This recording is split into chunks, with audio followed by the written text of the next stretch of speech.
اور معاویہ لعنت اللہ علیہ، معاویہ جو ہے وہ آتنکوادی ہے، وہ دہشت گرد ہے، وہ پکا منافق ہے۔ حیدر کرار رضی اللہ تعالیٰ ان کی ذات کو لے کر اور حضرت امیر معاویہ کی ذات کو لے کر ٹکراتے ہیں اور سنیوں کے عقیدے کو خراب کرنے کی کوشش کرتے ہیں، سنیوں کے عقیدوں کو خراب کرنے کی کوشش کرتے ہیں۔ ایک طرف حضرت علی اور حضرت معاویہ، جنگیں ہوئی ہیں ان کے درمیان، لیکن وہ اجتہادی خطائیں تھیں۔ اس وقت جو حالات تھے اس کی وجہ سے ہو گئی آپس میں، لیکن دونوں صحابی رسول ہیں۔ سنی یہ مانتا ہے کہ دونوں صحابی رسول ہیں۔ حضرت امیر معاویہ کی شان میں بھی کہو گے تو ایمان ہاتھ سے جائے گا، کیونکہ ان کے لیے بھی حدیثیں آئی ہیں۔ اور حضرت علی کرم اللہ وجہ الکریم وہ تو داماد رسول ہیں، رسول کریم صلی اللہ تعالیٰ علیہ وسلم کے جانثار صحابہ اس وقت کھڑے ہوئے ہیں جب کوئی نہیں تھا۔ حضرت علی رضی اللہ تعالیٰ عنہ کی فضیلت بیان سے باہر ہے، ان کی شان میں ایک جملہ بھی نہیں کہہ سکتے، ان کی شان میں بھی نہیں۔ جو ان کے ساتھ معاملات ہوئے، مجھے حیرت ہوتی ہے، گلی نکڑ میں گھومنے والا نوجوان واٹس ایپ میں، فیس بک میں مناظرے کر رہا ہے، معاویہ باغی تھے، علی حق پر تھے، ظالم فیصلہ وہ کرے گا جو ان دونوں سے بڑا ہوگا۔ بات صحیح ہے؟ حضرت امیر معاویہ ہوں، حضرت علی کرم اللہ وجہ الکریم ہوں، ان دونوں کا اگر فیصلہ آئے تو کون فیصلہ کرے گا؟ جو ان دونوں سے بڑا ہوگا، وہ محمد رسول اللہ کی ذات ہے، میرے آقا صلی اللہ علیہ وسلم کی ذات ہے اور اللہ رب العزت ہے۔ ان دونوں کے اگر آپسی کچھ معاملات تھے بھی تو کون سا چوہا ہے جو ان کے بارے میں اپنی رائے دیتا ہے؟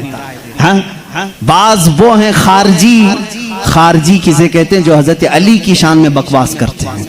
یہ ظالم یزیدی ہیں، آج بھی ہیں ان کی اولاد میں کچھ لوگ، اولاد کا مطلب ان کے جانشین اس علم کو اٹھائے ہوئے ہیں جو یزید اٹھایا ہوا تھا، وہ حضرت علی کے خلاف بھونکتے ہیں۔ کچھ ہیں جو حضرت امیر معاویہ کی شان میں بھونکتے ہیں، یہ شیعہ ہیں، وہ خارجی۔ لیکن الحمدللہ اللہ کا بڑا احسان ہے، ان دونوں کی ناپاکیوں سے ہمیں بچا کر مولا نے دونوں کی محبت میں ہمیں عطا کیا۔ اہل سنت و جماعت وہ ہیں جو معاویہ کی شان کو بھی سمجھتے ہیں اور حیدر کرار کی شان کو بھی سمجھتے ہیں۔ ہم ان جھگڑوں میں کیوں پڑیں؟ قیامت کے دن ہماری نمازوں کے بارے میں ہم سے پوچھا جائے گا، جنگ جمل، جنگ صفین کے بارے میں نہیں پوچھا جائے گا۔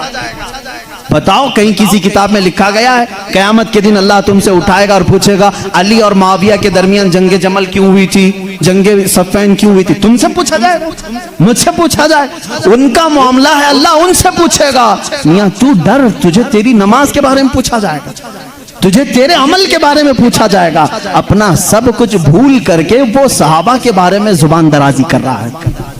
اس لیے بچو، یہ رافضیوں کے پھیلائے ہوئے جراثیم سے اپنے معاشرے کو بچاؤ۔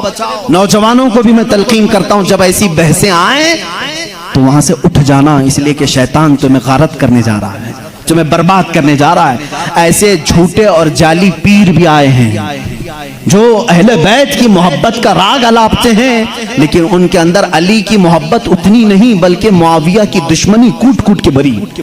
وہ صرف یہ چاہتے ہیں کہ حضرت امیر معاویہ کو کافر ثابت کر دیں، باغی ثابت کر دیں، بھولے بھالے مسلمانوں کو یوں بتائیں دیکھو یزید ان کا بیٹا تھا، حسین کو قتل کیا، بیٹے نے کیا تو کیا ہوا؟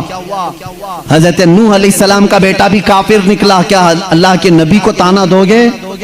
ابو جہل دشمن رسول تھا لیکن بیٹے اکرمہ صحابی رسول تھے۔ باپ کی غلطی بیٹے کو نہیں، بیٹے کی غلطی باپ کو نہیں دی جائے گی۔ حضرت امیر معاویہ اس وقت انتقال کر چکے تھے جب کربلا کے واقعات ہوئے تھے، نہیں تھے حضرت امیر معاویہ رضی اللہ تعالی۔ تو ان بحثوں میں نہ پڑو۔ مسلمانوں سے مجھے بڑی حیرت ہوتی ہے جن کو حلال و حرام ابھی نہیں معلوم، جن کو نماز میں کتنے فرض ہے وہ نہیں معلوم، ارے وضو کے طریقے نہیں معلوم، غسل کا طریقہ نہیں معلوم، تیمم کا مسئلہ پوچھ لو تو آنکھیں اوپر چلی جائیں۔ یہ مسائل جو بیسک ہیں یہ نہیں جانتے۔ معاویہ کی شان میں بکواس، علی کی شان میں بکواس، اور جنگ جمل کیوں ہوئی تھی، جنگ صفین کیوں ہوئی تھی، یہ بحث چھیڑ کے بیٹھے۔